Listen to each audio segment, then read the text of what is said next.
केंद्रीय मंत्रिमंडळाचा विस्तार होण्याची चर्चा आहे। धर्मेंद्र प्रधान, हरदीप सिंग पुरी, निर्मला सीतारमण यांच्या खात्यामध्ये उलटफेर होऊ शकतो।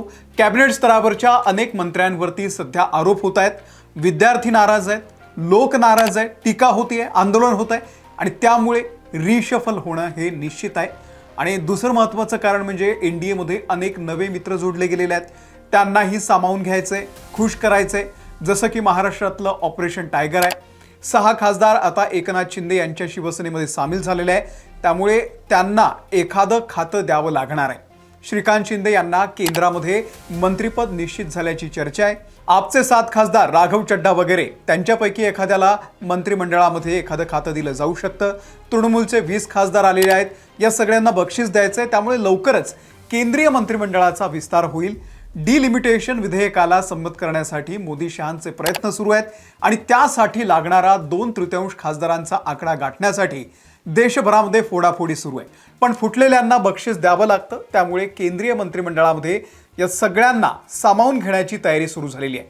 सगळं सविस्तर तुम्हाला समजावून सांगतो, नेमकं काय घडतंय, कोणाला काढलं जाऊ शकतं, कोणाला नव्यानं मंत्रिपद दिलं जाऊ शकतं, काय चर्चा आहे पाहूयात या व्हिडिओमधून। नमस्कार, मी अमोल किनोळकर, आपण पाहत आहात महाराष्ट्र टाइम्स ऑनलाईन। आता या सगळ्याची चर्चा कशी सुरू झाली तर पंतप्रधान नरेंद्र मोदी यांनी राष्ट्रपतींची भेट घेतली, त्यानंतर अमित शहा यांनी सुद्धा राष्ट्रपती द्रौपदी मुर्मू यांची भेट घेतलेली होती। त्यानंतर या भेटींचे वेगवेगळे अर्थ काढणं सुरू झालं। केरळमधून येणारे मंत्री कुरियन यांनी आपल्या मंत्रिपदाचा नुकताच राजीनामा दिलाय, कारण त्यांच्या राज्यसभेचा कार्यकाळ समाप्त झालाय। त्यामुळे मोदी सरकारच्या मंत्र्यांची संख्या आता 71 झालेली आहे।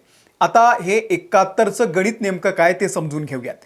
संविधानाच्या आर्टिकल 75(1) नुसार लोकसभा सदस्यांच्या एकूण संख्येच्या 15% खासदार काउन्सिल ऑफ मिनिस्टर असावे। म्हणजे लोकसभेमध्ये 543 खासदारांच्या 15%, साधारणतः 81 होतात। 81 मंत्री असू शकतात, लोकसभेचे असू शकतात, राज्यसभेचे असू शकतात।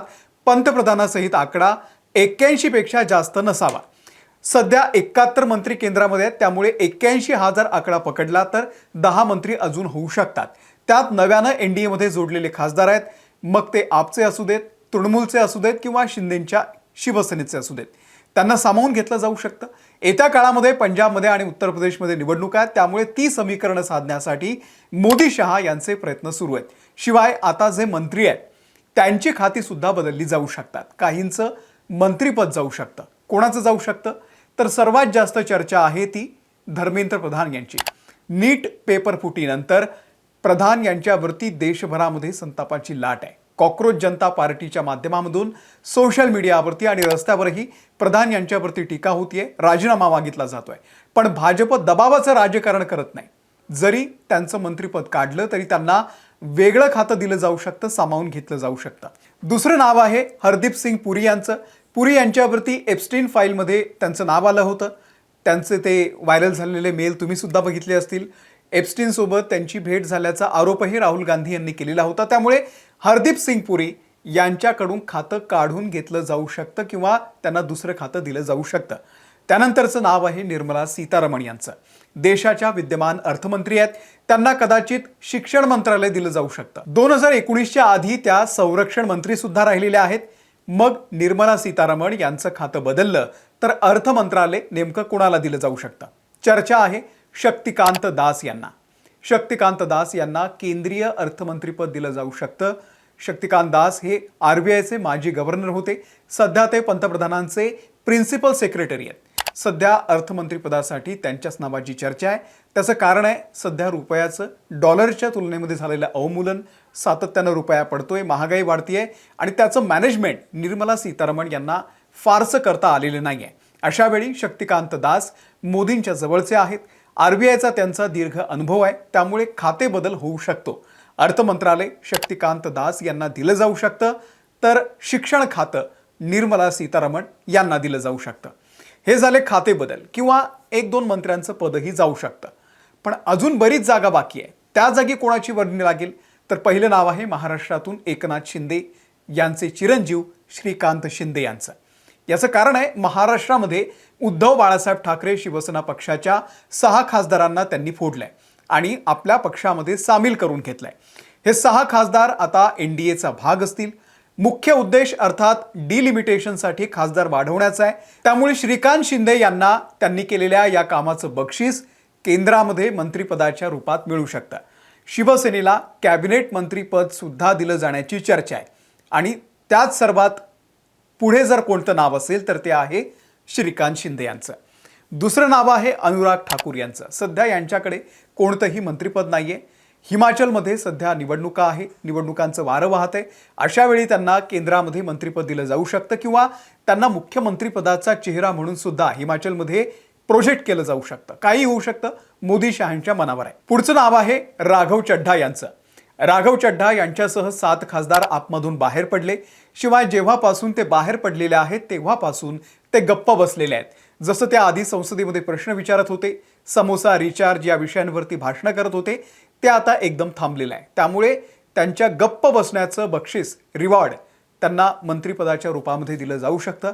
शिवाय पंजाबमध्ये अगदी काही महिन्यांमध्ये होणाऱ्या विधानसभा निवडणुकीसाठी सुद्धा त्यांचा उपयोग भाजपला होणार आहे। त्यामुळे राघव चड्ढा यांचं नाव सगळ्यात पुढे आहे, चर्चेत आहे। आणखी एक नाव आहे अरुण गोविल। रामायण सिरियलमध्ये श्रीरामाची भूमिका त्यांनी साकारलेली होती। एक सुसंस्कृत आणि मितभाषी म्हणून ते पक्षामध्ये ओळखले जातात। क्लीन इमेज आहे।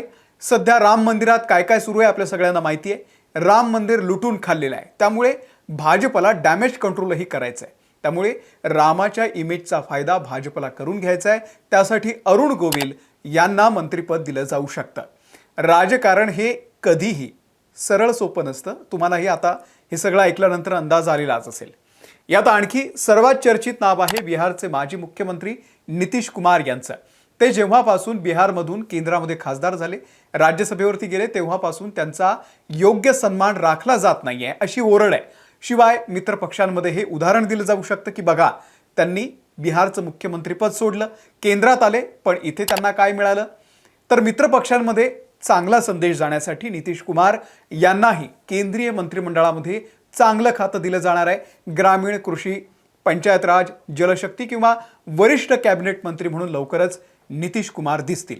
आता राहिले तृणमूल काँग्रेसचे फुटलेले 20 खासदार, तर त्यांना लगेच केंद्रामध्ये मंत्रिपद न देता काही जणांना वेगवेगळ्या आयोगांमध्ये ॲडजस्ट केलं जाऊ शकतं।